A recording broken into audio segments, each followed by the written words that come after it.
Welcome back to Glue FM. This episode is a little bit different. Lately, I have been asking everyone at the end of the episodes, what's been stuck in your head lately? Whether it's an observation, something you're struggling with, something you want some advice on, whatever.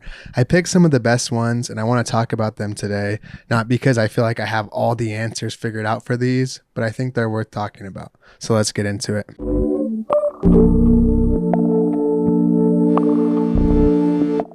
Someone was asking me too. I'm in my late 20s and I feel like I'm getting old, especially the last few years. How are you feeling these days? Well, I am officially in Unk status, Kuya, whatever you want to call it. I'm 28 years old and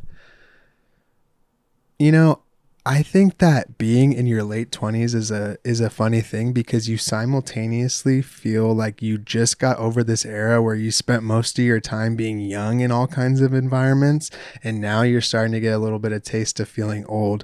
You go from being like you're young and inexperienced to now you're unk and washed. It's like there's no prime, there's no in between, there's no era to celebrate. And I think that lesson there is you kind of just have to enjoy each aspect of life that you're in. I can easily look at my life right now and feel very ahead of things and feel very young and feel like I am accomplishing a lot for my age. And I can also look at it through a shittier perspective and a shittier lens and feel like I'm older than a lot more people who are a lot more talented than me that do similar things. The grass is always going to be greener. Comparison is the thief of joy. And all that. It's different depending on how you grew up, where you're headed, how your life is, this and that. I think age is obviously relevant and real, and there's physical things that happen as you get older. You're a little slower, you're not as fast, whatever. But I still feel like, the 20s, like 24 to 30, I would like to think that that's probably like your prime, right? Or till you're 35 or whatever, depending on, unless you're like a super athlete or something, I think your prime is a little bit younger. But I feel like pretty excited about things. And I think it took me so long until like my early mid 20s to even get anything figured out at all that I'm barely in this era of like 25 to 30 of actually enjoying the fruits of some of my labor and actually fully enjoying my life without having to be in this constant survival mode that it took me to get here. So I like being 28. I like being unk. And I think being on the internet a little too much, being chronically online, whatever you want to call it, keeps me younger and keeps me fresher. And some of the downsides are I do get to compare myself to a lot more younger people, but I also get to get inspired by them. And I also get to feel like I a little bit more still know what's going on. For whoever asked this, if you're in your late 20s too, I think you're doing just fine. And I'm sure you're going to do even doper shit into your 30s and 40s and all that. So enjoy life in whatever phase that you're in. At what point does the negatives outweigh the positives of a creative project? I think that this is something I've struggled with a lot, especially in my graphic design career. A project for me has to fulfill two of these three things: pay well, I'll learn something, or make connections. If it has two of those three, to me, I think it's a good project. If a project isn't going to pay you very well, but it's going to be a super sick opportunity, maybe you get to connect with artists or people that inspire you or look up to, and you'll get to learn something new along the process, I think that's enough value there. If you aren't going to learn shit, but maybe you get to make a connection, it's something you've already, how to do, it's kind of boring, but you'll get to meet someone cool or make a nice connection and you get paid, there you go. And then, the last combo would be you get paid and you learn something new. Maybe you don't make any cool connections, but you get to work on an exciting new project. I think if it has two of those three, I think a lot of people will sacrifice two of those three for just the money stuff. And that is really when the creative project starts to feel, I think, resentful, or when it's not worth it, or it doesn't feel like you should be doing it. Or when I do something for no money and I'm not making a cool connection and I'm just trying to help someone out, when revisions start piling up, or when you have to do all this extra shit that you didn't think was worth it and you already were undercompensated for, I think that's when a lot of kind of resentment and this not wanting to do the project comes into play too. In addition to, like you have to, if a creative project is worth it, you also have to be inspired and motivated to want to do these. And someone was saying, I'm having trouble staying motivated in my life and work. I struggle with this at times too. There's weeks where I feel like I'm on top of the world. I get so much done. I do so much social activities. And then there's other times where I feel completely burnt out and I can't get anything done.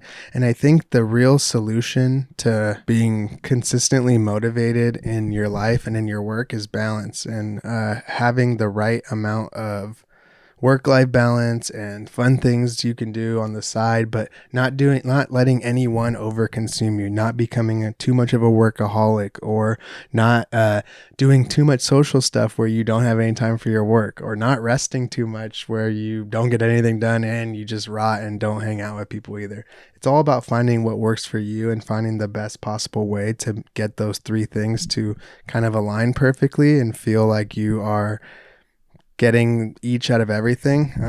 When I feel like I'm not motivated to do stuff, sometimes you got to stick it out and get it done and just deal with that feeling and know that it is hopefully temporary, and there'll be other times where you can come back at shit more excited and fun. And then other times you can't will your way through something. If it's an idea you need to come up with, or a creative project, or some kind of lifestyle choice, sometimes you got to take a break. You got to think about it a little bit. Maybe you got to go out and do something completely different and completely disconnect so you can come back feeling more inspired and recharged than ever. That's that. I really like this next one. Someone said, do you think it's important to be talented or easy to work with? Or which one's more important?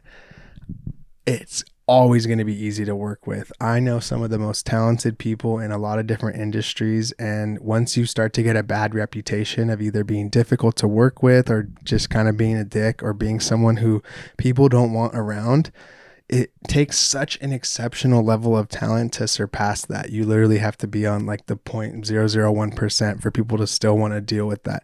I never think I have been the most creative person in the room, or the most talented, or the youngest, or most gifted or genius, but I do think that I have always prided myself on getting my shit done and making the client that I work with, or the team, or someone I collaborate with, another artist, feel like we had a good time together and we made cool shit, and really just being easy to work with, not stretching myself too thin, but going the extra mile. And I think an easy way to not only be easy to work with, just by being a good human and being chill and easy to talk to, but to make people want to work with you again, a thing I like to do is to under promise and over deliver. If I say a project's going to take 3 weeks and you get these 5 things, sometimes I'll come at you, you get 7 things, and it only took 2 weeks. Even though I knew in my head that something would, I always like say it'll take longer, or say things will be less than what they are. That way, when you do the ability that you already knew you were capable of, or you get shit done early, which is still like on time, hopefully in your mind and how you planned it out, it's not like you get a reward, but I think it leaves a better residue in the person's brain of how you were to work with. And man, no amount of talent is ever going to beat hard work and just being someone that people want around. If people don't want you around, what's the point of being like the best in any situation? I guess this kind of goes with it. Do you think you can work at something until you are the best, or some people are just naturally gifted? I think that some people are naturally gifted.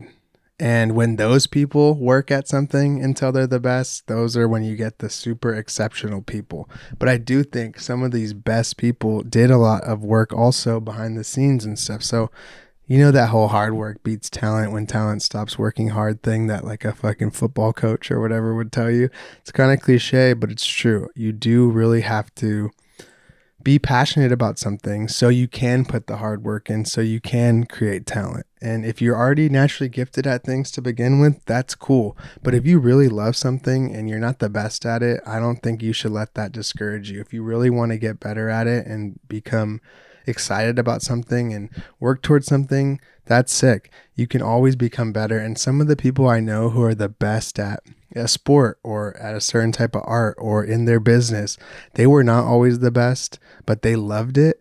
And that love and passion grew into this kind of discipline and hard work and also just overall excitement for this thing that they're doing. And now they are seen as these super gifted and talented people. And maybe it wasn't always that way, but it's kind of besides the point. I want to get into reading more this year and have never been consistent with it and able to focus. Any book recommendation? I am the same way. I have all these books right here, and I have done a lot of reading. It's not a lot, but an okay amount of reading in my lifetime.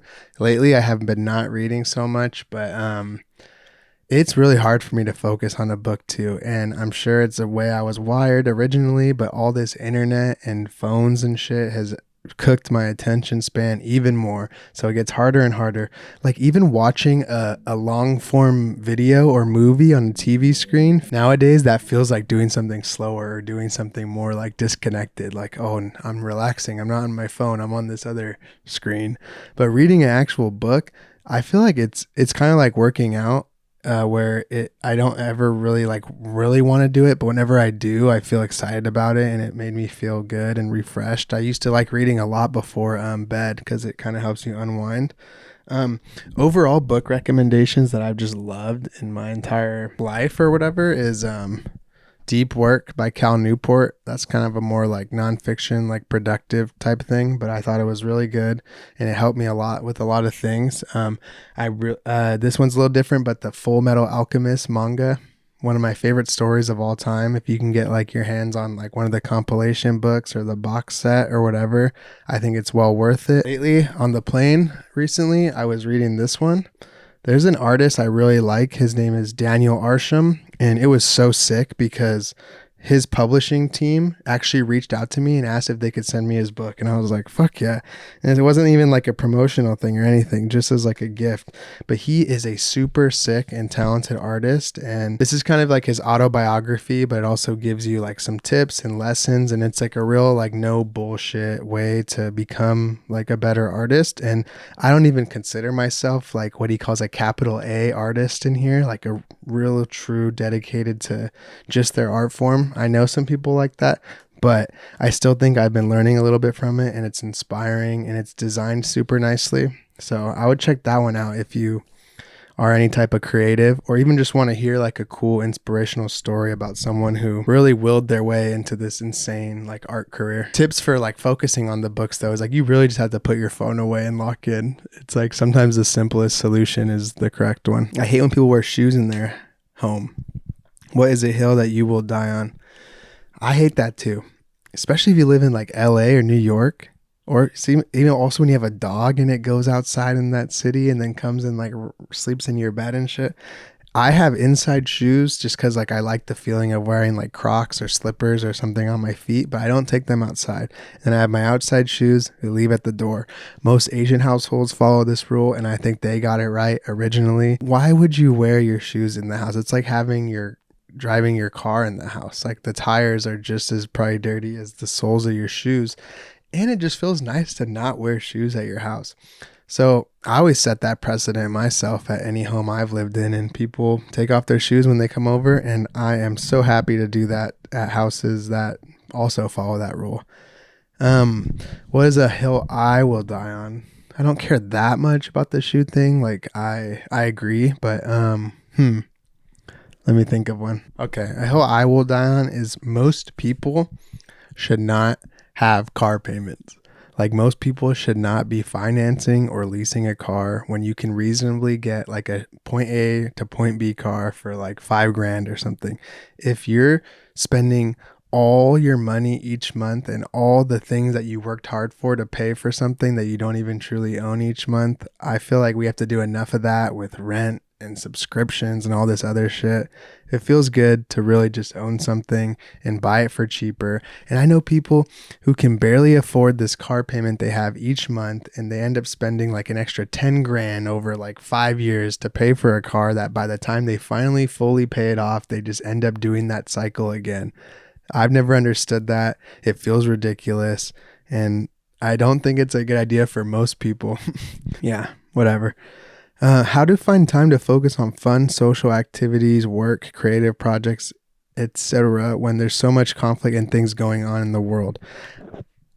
Yeah, I agree. Like, there's so much fucked up shit going on, whether it's, wars in different, all these countries, shit that the US is doing, fucking um, AI taking over everyone's job, like technology being the downfall of us, like our cities literally being on fire and like the earth getting slowly destroyed. Yes, but I think that as long as you can play your part and help a little bit in the things that you are passionate about when it comes to that stuff, you're going to be no help or not enjoy anything if you let that stuff fully distract you from even just enjoying little things. That stuff sucks, but if you want to work towards something and have like a business or work on a creative career or have a social life or have friends, sometimes the best thing you can do is you just have to kind of fucking tune out of that stuff a little bit. Especially being on the internet too much, like it really can start to weigh on you and it really can feel like everything is fucked. And a lot of things have always been fucked. We just didn't have so much access to it all the time and it wasn't constantly being told to us. So I think it's important to care and be proactive and be a good member of society and help when you can and stand up for injustices and things going on in the world. But you can't let it be such a burden on you that you don't ever fully enjoy your own lives and things like that.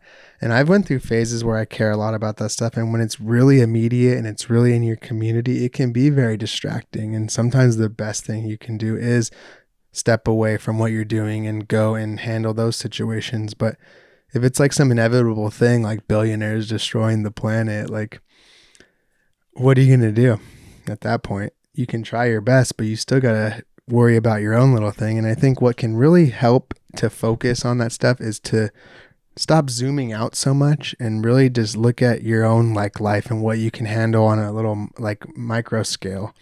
Handle your own little community, handle your family, handle your own stuff. Do the best you can and have a most positive effect on the small things that you can do. I think it helps you feel like you have a little bit more power over these bigger situations that hopefully you can help with later down the road. What hobby has had the biggest positive impact on your life? Honestly, probably video games. I was going to say climbing, but that's been more of a recent thing, and I haven't even been doing it too much lately because I hurt my finger, and it's more working out than anything, and it does have a positive impact on my mental and physical health, but so does other types of working out. Video games, being a single child, it was one of the most things that I spent most of my time doing, and I'm fucking 28 now. I never thought I'd be playing video games all the way now since I was like 3 years old, through all the different consoles and PCs, through college and high school. And I think it's been the most important hobby for me because it's something that I've been able to do by myself and entertain myself and stimulate my brain and also just have fun and disconnect. And it's something that when I'm doing it, I fully forget about all the other things. It's not like reading where I'm kind of thinking about a million other things at once and kind of being distracted. I don't have to force myself to care about video games. When I really like one, I'm fucking locked in on it. And it's not just the solo thing. It doesn't just help for that aspect of it, but it's also for with friends. I love playing games like in real life with friends, like couch party games, Mario Party, Smash. Nintendo's the best at that. But I also love playing like competitive ranked online games with my friends, like Overwatch or Deadlock or whatever. That stuff's cool because it's such a dope hobby and activity because it can be done solo, with friends, with in person, online, in a competitive way, in a chill way. There's so much variety and so much to explore in that whole world that I think it's just an amazing hobby.